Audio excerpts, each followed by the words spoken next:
This is Mac OS Ken. Advertising gets serious for Apple, news of expansion for other Apple services, and tales from Apple's TV land. It is Wednesday, the 3rd of November, 2021. I'm Ken Ray, and this is news from Mac OS Ken, brought to you by yours truly and sponsored by Nebbia, makers of the Nebbia by Moen Spa Shower. Get 10% off all Nebbia products with code MacOSKen at nebbia.com/MacOSKen. This show is also sponsored by Notion, one workspace for your startup. You know what I am seriously into? People working together to make things better.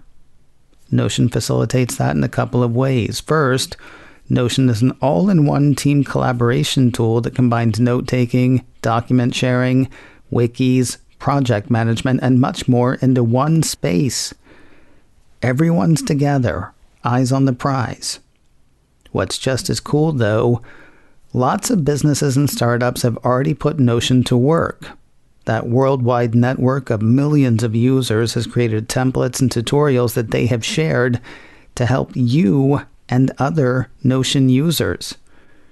For startups, Notion can provide a full-on operating system for running every aspect of your company, keeping everyone aligned as you grow fast and take on more. Interested?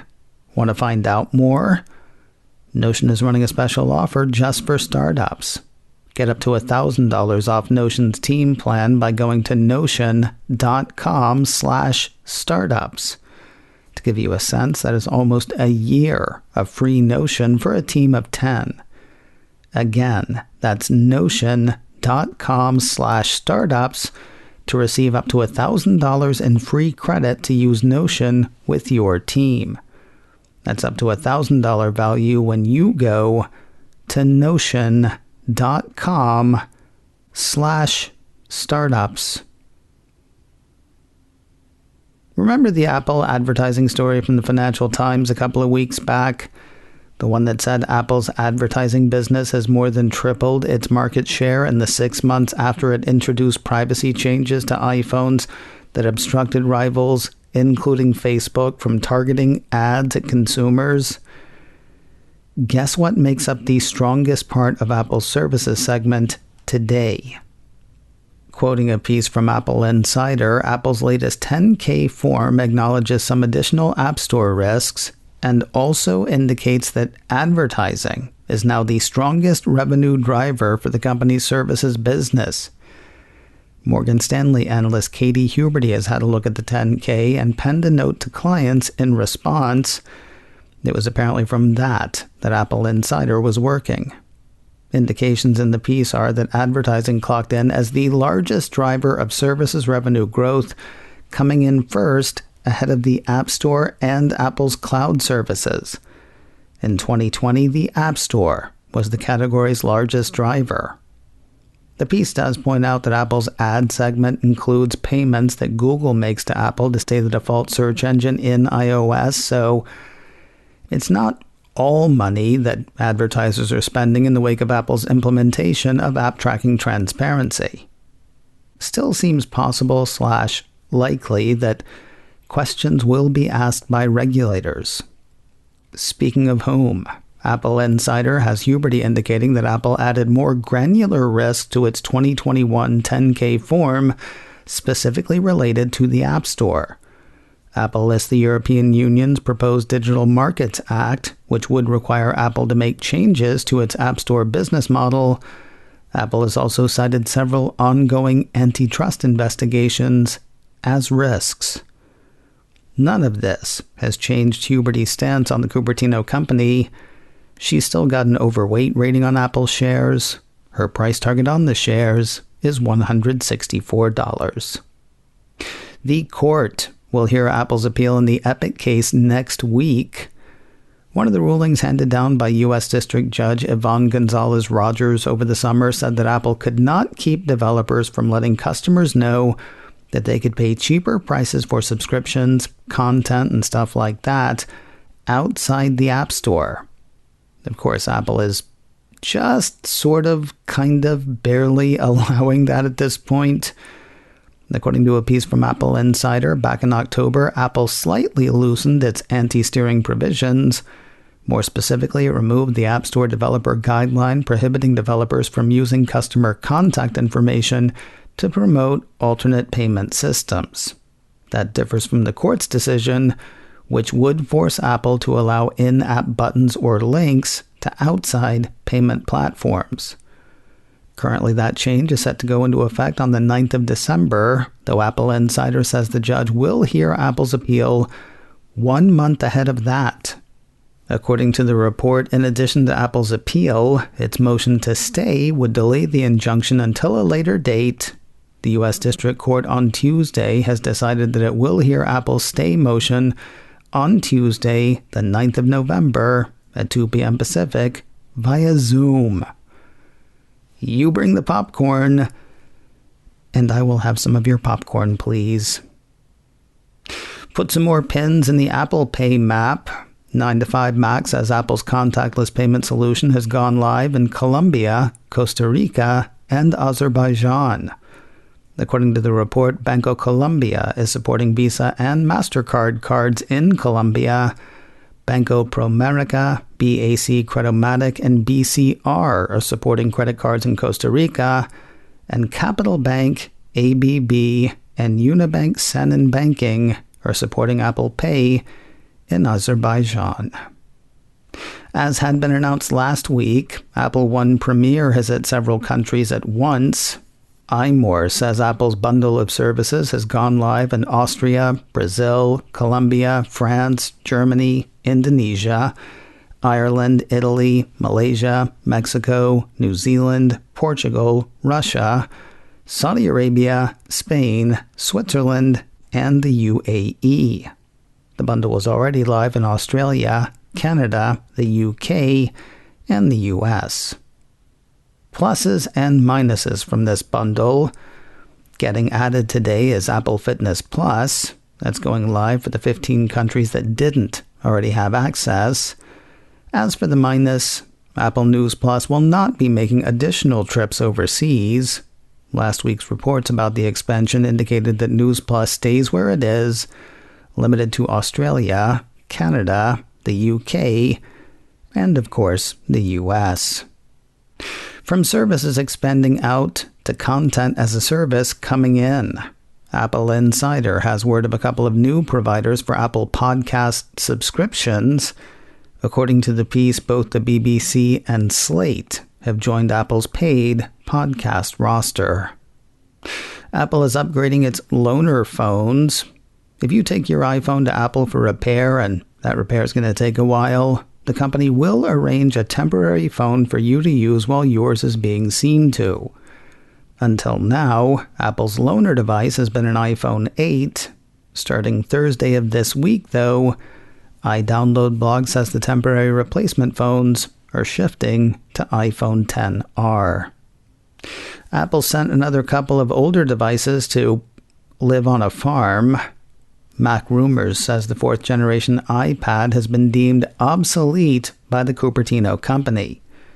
Released in November of 2012 alongside the original iPad mini, Mac Rumors says the 4th generation iPad did away with Apple's classic 30-pin connector and adopted the Lightning connector that had been debuted in the iPhone 5 just weeks earlier. The 4th generation iPad also gained Apple's A6X chip for up to twice the CPU performance and up to twice the graphics performance of the A5X chip in the 3rd generation iPad that had launched in March of the same year. Hard to imagine you're doing much with a 9-year-old tablet these days, though if you are, be careful with it. Obsolete means the device is no longer eligible for hardware service worldwide, according to the report. Interestingly, the piece says Apple also classified the late 2012 model Mac Mini as an obsolete product this week. There is probably more life in that than in the obsolete iPad. Again, though, you will get no help from Apple if the thing ends up borked. More news in a moment, but first a word from Nebbia. makers of the Nebbia by Moen Spa Shower, and a bunch of other neat stuff as well. I mentioned their quick dry earth mat earlier this week. Said it's like magic. Yeah, I don't get how it works, but when you step off of it, the bottoms of your feet are dry. Doesn't need washing. It's like magic. Something at which to marvel after stepping out of my Nebbia by Moen Spa Shower. Also, something at which to marvel. Designed by former Tesla, NASA, and Apple engineers, it's got greater up, down, left, right flexibility than any shower I've ever had. It's got a really neat magnetically mounted shower wand, and, maybe the best part of all, it's got twice the coverage of standard shower heads while using just half the water. I'm a fan. The Nebbia by Moen Spa Shower starts at just $199, and for macOS Ken listeners, we have a deal for you. Go to nebbia.com/macOSKen and use code macOSKen at checkout to save 10% off all Nebbia products. Even better, Nebbia is offering free shipping in the US on their newest shower, Nebbia by Moen Quattro, for just a few more days. Nebbia rarely does deals like this, so this is a great deal to jump on. Again, go to nebbia.com/macOSKen. That's NEBIA, nebbia.com/macOSKen to check out what they have to offer and save 10% with the code macOSKen. The augmented adventures of Harry Potter are coming to an end. Engadget says Niantic, the developer behind the wildly popular Pokemon Go and considerably less popular Harry Potter Wizards Unite, is pulling the plug on the latter. In announcing the game's conclusion, Niantic said, "Not all games are meant to last forever. Our goal with Harry Potter Wizards Unite was to bring the magic of the wizarding world to life for millions of players as they stepped outside and explored their neighborhoods. We accomplished that together, delivering a 2-year narrative story arc that will soon complete." If you want to see what you've missed, you've got a little time to do it. The game will be in the App Store and the Google Play Store until the 5th of December. It'll be pulled from both stores on the 6th, as will all of the game's in-app purchases. The game itself will go dark on the 31st of January, 2022. I don't know that anything can be another Mr. Rogers' Neighborhood or another Blue's Clues, but Apple TV Plus and Jack McBrayer are eyeing a similar niche. iMore says the Cupertino streamer has posted a first look for Hello Jack, the Kindness Show, ahead of the show's premiere this week. Of the show, Apple says the new breakthrough live-action series from creators Jack McBrayer and children's TV veteran and author Angela C. Santamero aims to ignite kindness through exploring empathy, humor, playfulness, and imagination. McBrayer is most famous for his role as Kenneth, the NBC page on the sitcom 30 Rock, though he has turned up in kids' titles like Disney's Phineas and Ferb and the Wreck-It Ralph movies. And it turns out likening the show to Mr. Rogers and Blue's Clues makes sense. Santamero worked on Blue's Clues, as well as the Mr. Rogers spin-off, Daniel Tiger's Neighborhood. Hello Jack, the Kindness Show starts on Apple TV Plus this Friday, the 5th of November.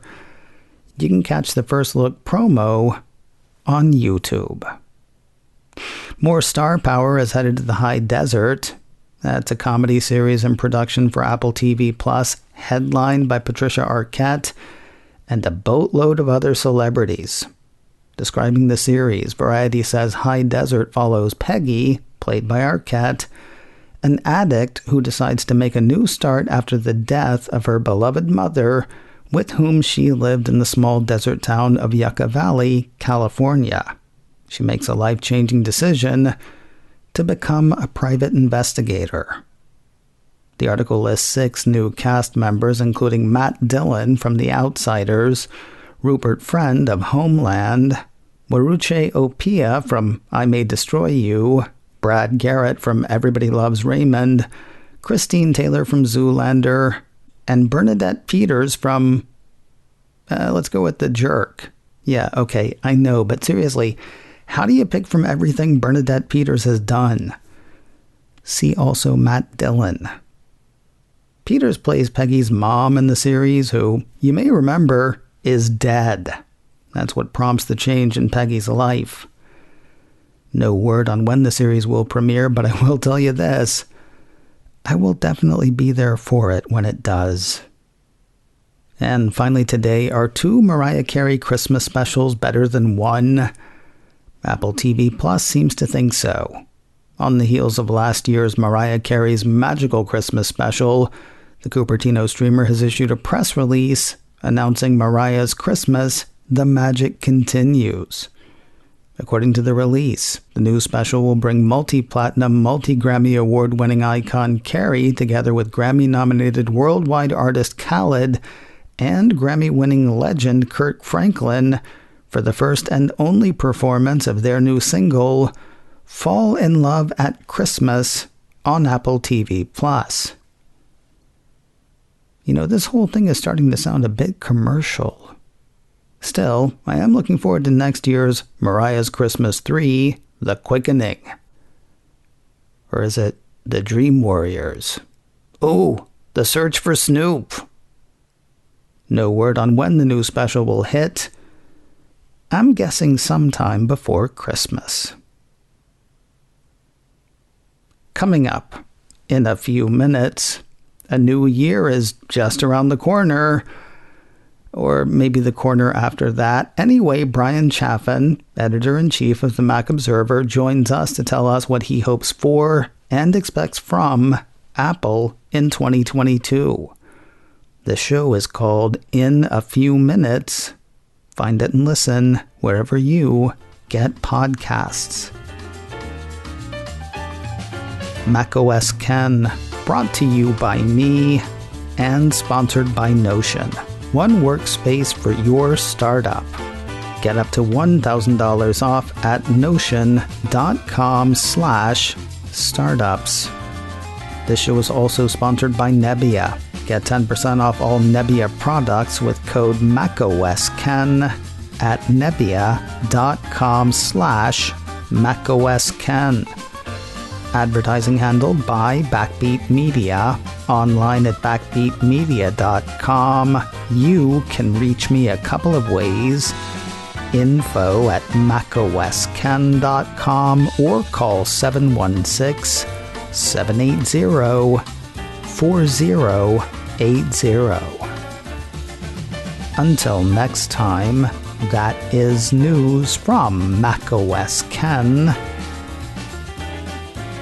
I'm Ken Ray.